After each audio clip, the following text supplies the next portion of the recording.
Hey everyone, it's Trevor Navarre with Team Razor, and today I'm going to show you how to change your rear inner tube on the Razor MX650. This is a moderately difficult procedure and will take you approximately 30 minutes from start to finish. You'll need the following tools: a Phillips screwdriver, 2 open-end 19mm wrenches, 2 metal tire levers. It's very important not to use a screwdriver. We don't want to pop any inner tubes. And lastly, you'll need a tire pump.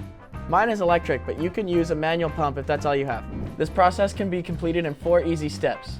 Step 1, remove the rear wheel. Step 2, remove the inner tube. Step 3, install the new inner tube. And step 4, install the wheel. First, let's flip the bike upside down to make it easier to work on the rear wheel. Now let's get started on step 1, removing the rear wheel. We're going to take our Phillips and remove the chain guard. Should be 2 screws located on the bottom side.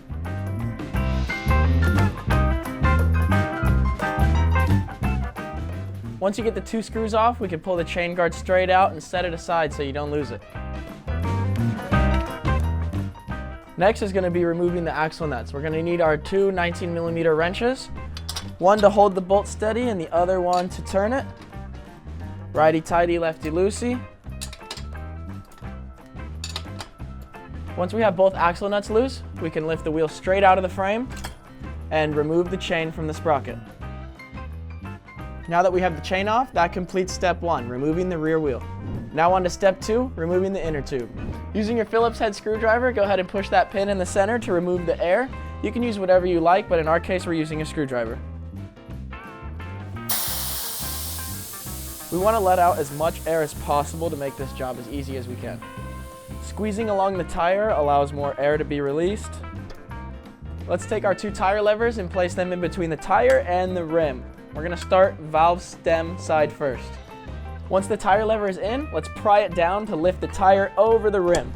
Make sure not to pry against the brake rotor. We don't want to cause any damage when going to put the tire back on. Lifting the first edge up of the tire may seem very difficult for some, but I promise, just stay at it and you will figure it out. Now that we got the first edge off of the rim, let's worry about the back side here. We're going to take our tire lever and feed it through, being very careful not to damage the tube anymore. Now that we have the first tire lever through, we're going to go ahead and pry up so we can begin working it with our other tire lever.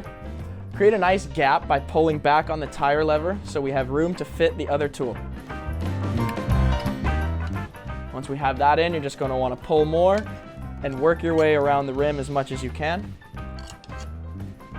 The first couple pries might seem a little difficult, but once it goes, it will get very easy. Let's go ahead and keep working it until we're about halfway off, and you should just be able to pull the rim right from the tire. Now we're going to pull the inner tube right out of the tire like so. And once we have that out, that concludes step 2, removing the inner tube from the tire. Now moving on to step 3, installing your new inner tube. Let's start by feeding the inner tube into the tire. Let's remove the dust cap and add a little air to hold shape in the tire. This makes it easier for installation. So we're adding air so the inner tube holds shape in the tire.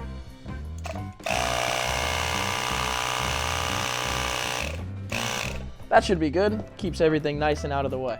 Set the dust cap somewhere safe because we'll be needing it later. Let's start by placing the valve stem in the rim facing the brake rotor. Let's wrap the tire around the rim, making sure our inner tube stays tucked into the tire. Now using our tire levers, let's pull the tire onto the rim. Let's go ahead and start from the back side to give us the best leverage point.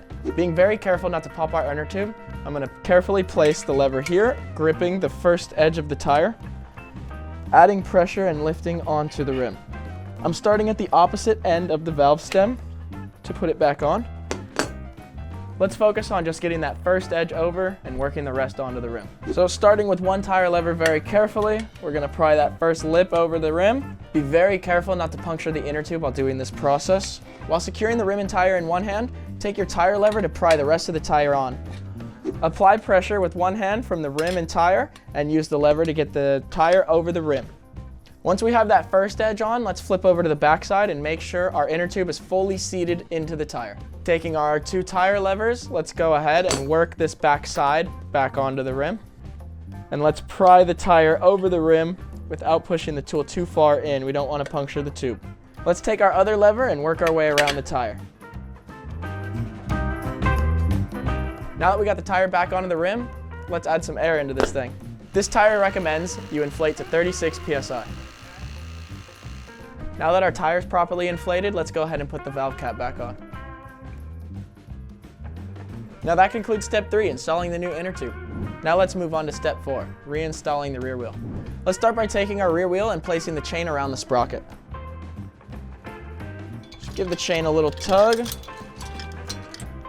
Next, let's go ahead and set our wheel into the grooves. Now remember, you have a washer and a spacer on the left side. Washer goes on the outside, spacer on the inside.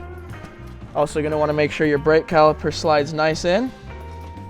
On the right side, make sure that one spacer and washer are on the inside and one washer is on the outside. Let's take our two 19mm wrenches from before and tighten this back wheel down. As we're tightening, let's make sure everything is right where it should be and stays aligned. Now that we have the wheel totally secured, let's reinstall the chain guard. Using our Phillips head screwdriver and the 2 screws from before, we're going to reinstall the chain guard. Now let's remember that longer, pointier screw goes up in the front. I start by threading the first bolt just a little bit so I have wiggle room in the back.